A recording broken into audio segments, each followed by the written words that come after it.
Esta nueva sección en Tenemos Malas Noticias, aclarando un poco. Siempre he creído que hay muchas cosas que uno no se acerca porque o le da vergüenza preguntar o siempre cree que todo va a ser sumamente complicado y no se va a entender.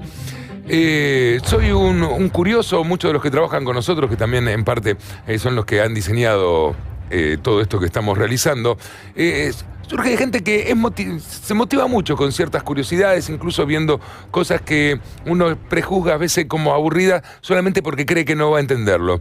Pero sí reconozco que cada vez que he entendido algo que me parecía complicado o que tenía una explicación científica que no la iba a entender, cuando la entendí fui sumamente feliz.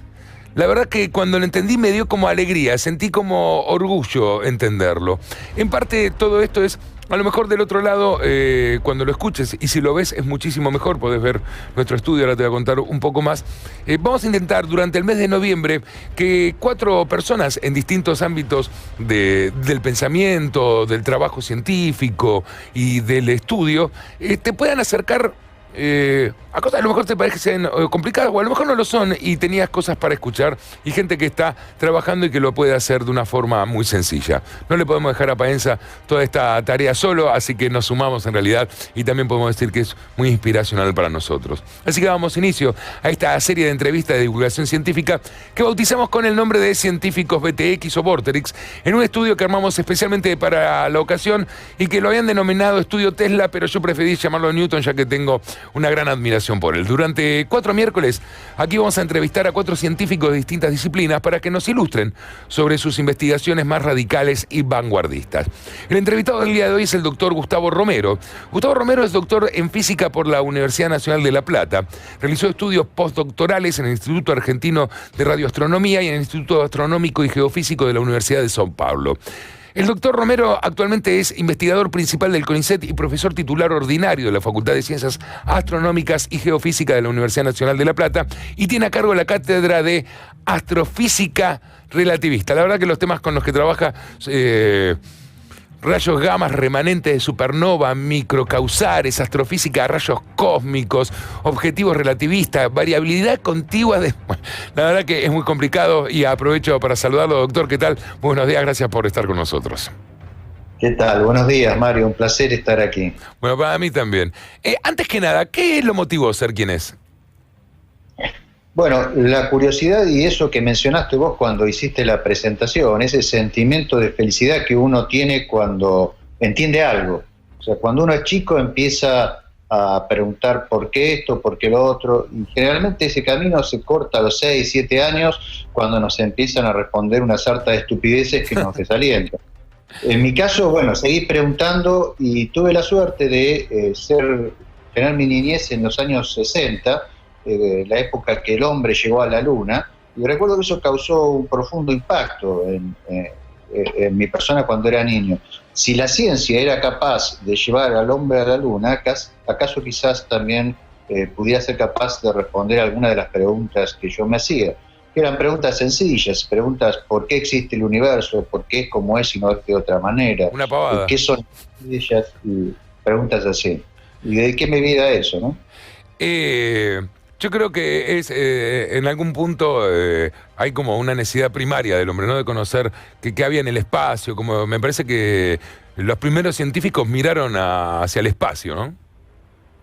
En efecto, la ciencia nació en Jonia, en el año 600 a.C., en la ciudad de Mileto, con Tales, con Anaximandro y con Anaxímenes. Estos filósofos griegos lo primero que se plantearon era por qué existe el mundo y cómo el mundo llegó a ser. Fueron los primeros cosmólogos. Y el método que ellos impusieron para tratar de responder esas preguntas, un método libre de mitologías, un método que se basaba en la experiencia y la razón, es el que seguimos usando hoy, 2600 años después.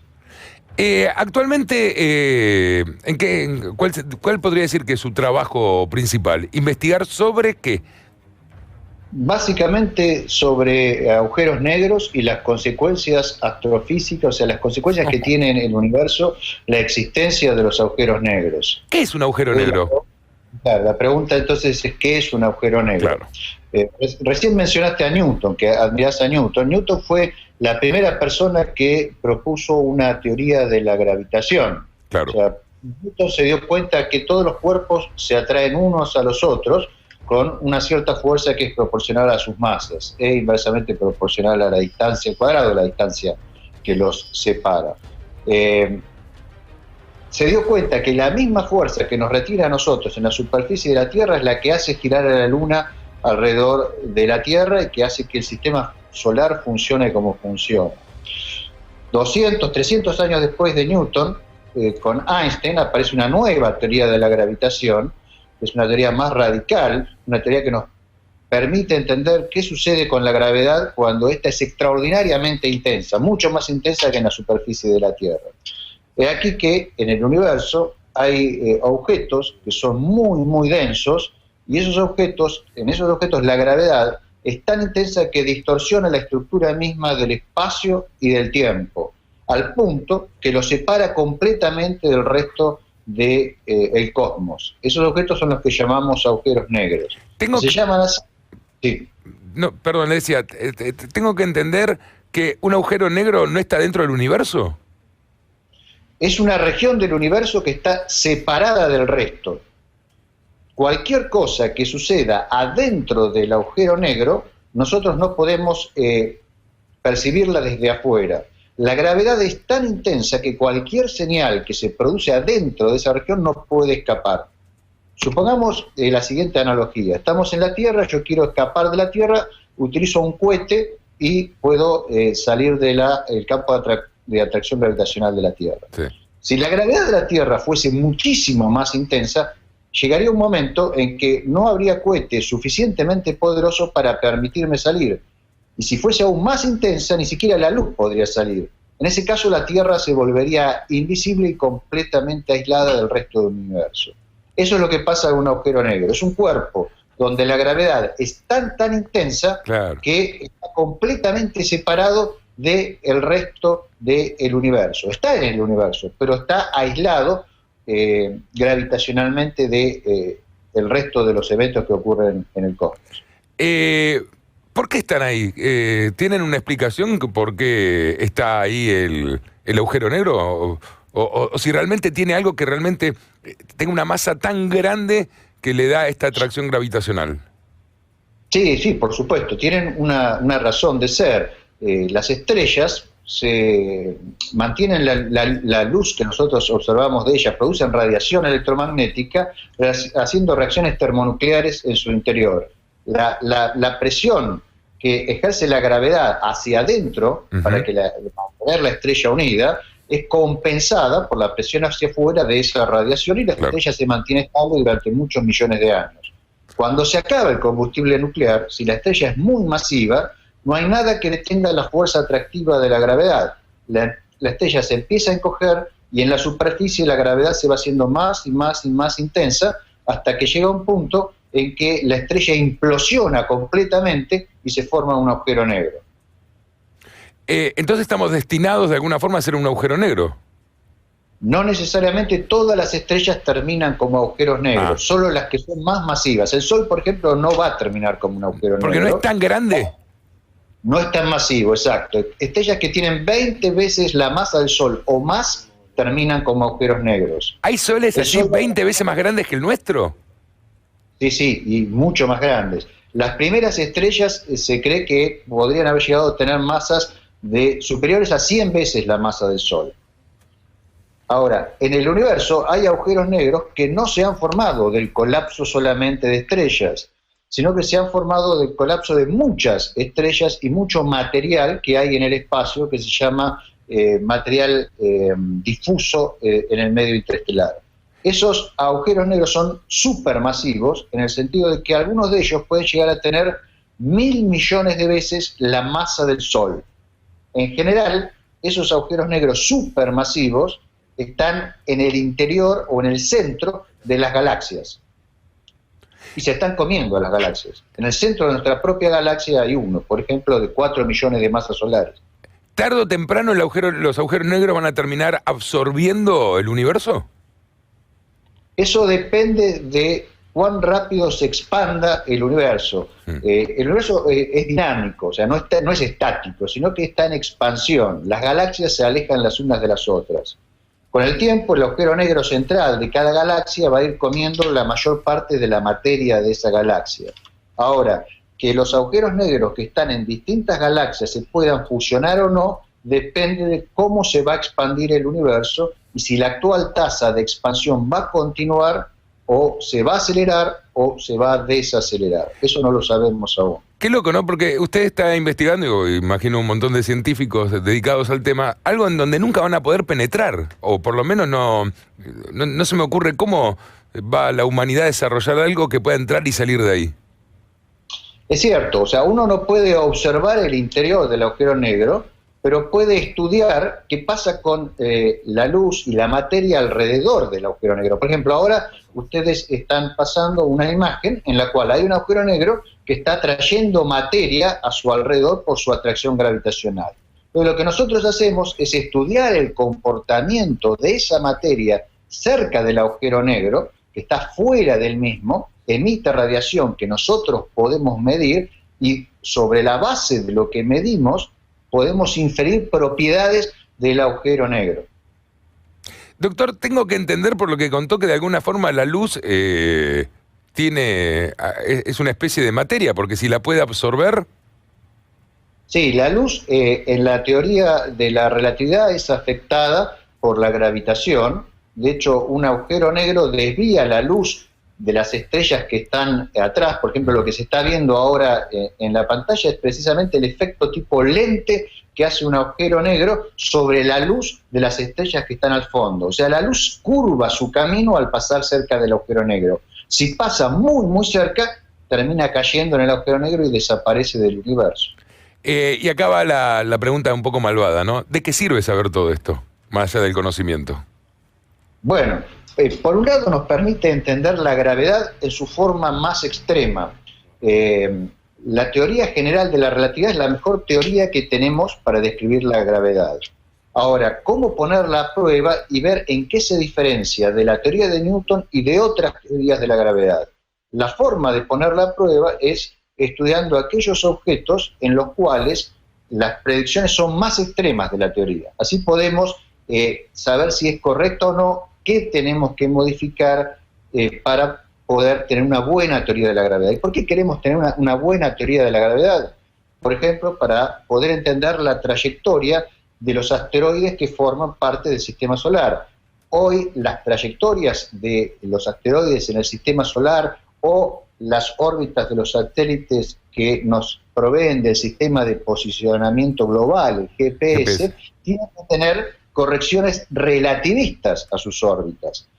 La determinación de esas órbitas con precisión requiere a su vez de una teoría de la gravitación que sea lo más precisa posible. La teoría que nosotros testeamos en los agujeros negros es la misma que nos permite tener un GPS en el auto, claro, o la que esperemos algún día nos permita predecir que un asteroide va a chocar la Tierra y poder evitar ese choque con suficiente anticipación. En cierta forma, el conocimiento nos puede permitir sobrevivir y mejorar, claro, nuestra calidad de vida aquí en la Tierra, por más que lo obtengamos en el otro extremo del universo. Doctor, recuerdo haber leído la historia cuando el señor Harvard lo va a ver a Newton y le dice, mira, estamos viendo si los asteroides y los otros planetas lo hacen en forma de elipse, o el cálculo que nadie había hecho todavía, y que Newton le dice, sí, yo ya lo hice, déjame que te lo encuentre. Al final dice, dame 2 años porque no sé dónde dejé los papeles. Ese cálculo que hizo Newton, ¿ha cambiado muchísimo en 300 años después?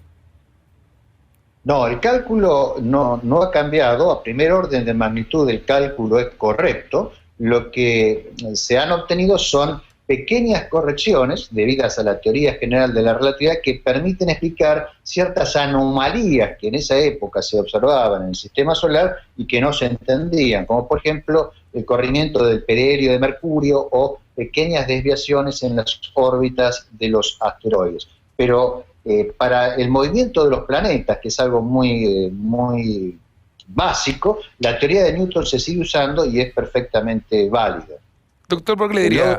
Realmente fue extraordinario. Doctor, ¿por qué le diría a un chico que está escuchando ahora, que está decidiendo su carrera, que estudie física o que estudie algo relacionado a la física?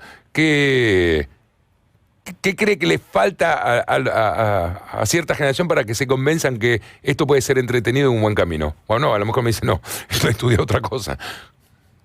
No, yo no desalentaría a nadie a estudiar física. Lo que sí le diría es que para estudiar física lo que necesita fundamentalmente es una enorme curiosidad. O sea, lo que motiva la investigación científica es la curiosidad y es la capacidad también de ser autocrítico. En la base de la ciencia está la crítica. La ciencia se basa en la curiosidad, en el uso de la razón, en el uso de la experiencia para poder controlar la razón y en la aceptación de la crítica. Entonces, los requisitos para que una persona estudie física o alguna carrera de fuerte orientación científica es que sea curiosa, que no sea dogmática, que tenga la mente abierta y además que tenga una enorme fuerza de voluntad, porque son cuestiones que para estudiarlas seriamente requieren un enorme esfuerzo.